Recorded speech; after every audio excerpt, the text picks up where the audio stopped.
11 horas e 45 minutos. Agora a gente conversa com Carlos Cota, que é coordenador da divisão de Engenharia de Incêndio do Instituto de Engenharia.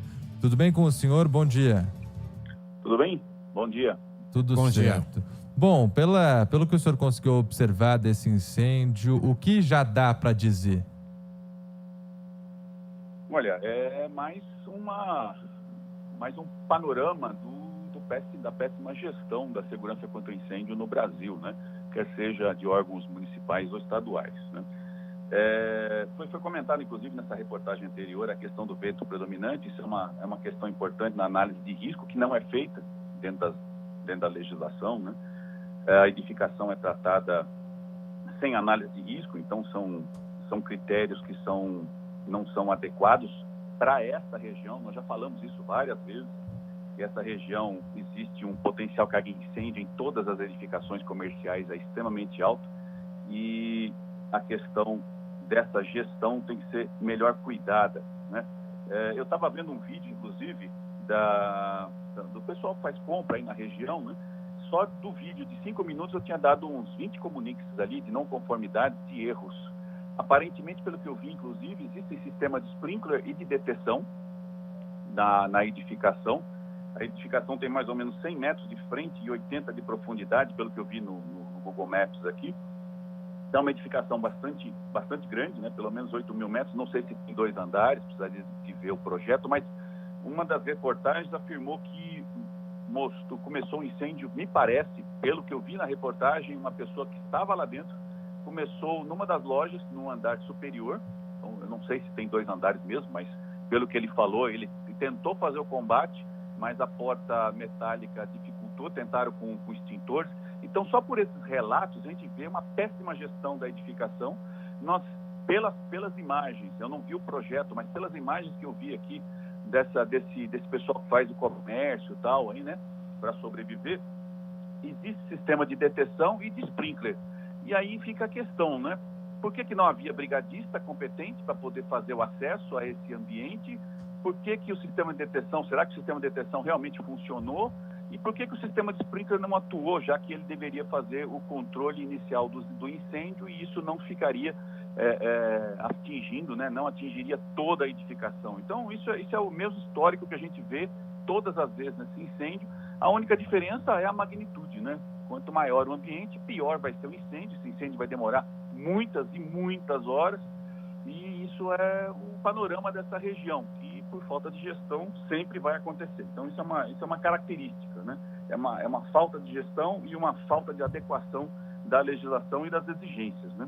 A cidade de São Paulo teve grandes incêndios trágicos, né? Andraus, Joelma, Grande Avenida, em que muita gente morreu. Hoje, nesse incêndio, até pelo movimento do horário, que ainda era baixo, felizmente não aconteceu uma tragédia. Mas o senhor tem medo que essa tragédia aconteça por tudo que o senhor falou? O senhor acha que há situações de bastante risco em São Paulo? Muitas. Eu tenho alguns vídeos, né, no canal que eu divulgo e falo a respeito da questão técnica de engenharia de incêndio. Eu falo do ciclo da mentira, né? Então, os projetos são pobres. Quem vai fazer a instalação instala qualquer coisa, não usa produto certificado, não usa produto de qualidade, não se faz. Quem faz a instalação assina o próprio documento dizendo que está correto. Eu já tive vários casos, já visualizei e vários casos em que aquilo que foi colocado na anotação de responsabilidade não condizia com a realidade, né? Depois não se faz o comissionamento, não se faz manutenção nem teste. A prova é isso, ou seja, as pessoas viram o princípio de incêndio e não tiveram capacitação técnica, né? O relato é que tentaram utilizar extintor por debaixo da porta metálica. Então, a falta de gestão extremamente grave, mas isso é a tônica, isso é a realidade que a gente vive. A legislação não consegue atender. Para essa região especificamente comercial, deveria ser feita uma análise de risco, só para verificar nas imagens.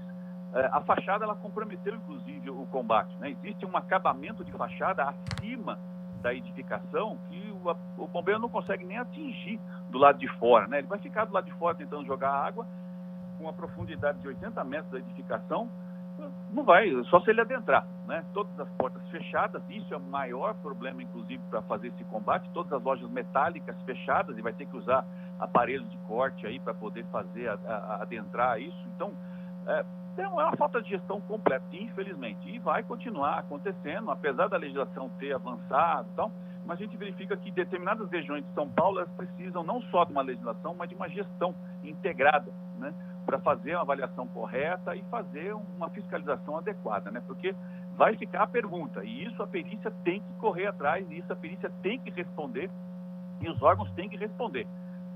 Pelo que eu vi em vídeo, existia sistema de detecção, existia sistema de chuveiros automáticos e era obrigatório ter a brigada de incêndio. Como é que tudo isso não funcionou, já que sabiam, por alguma das reportagens aí mostrou, né, um rapaz inclusive tirou foto de onde começou esse incêndio, como é que não se fez o combate, já que são boxes, são áreas pequenas, como é que isso não atuou adequadamente? Como é que tudo isso, que é a rede de proteção, que é o sistema de proteção contra o incêndio, não funcionou, né? Então isso é a grande realidade que a gente vivencia, infelizmente, não só em São Paulo.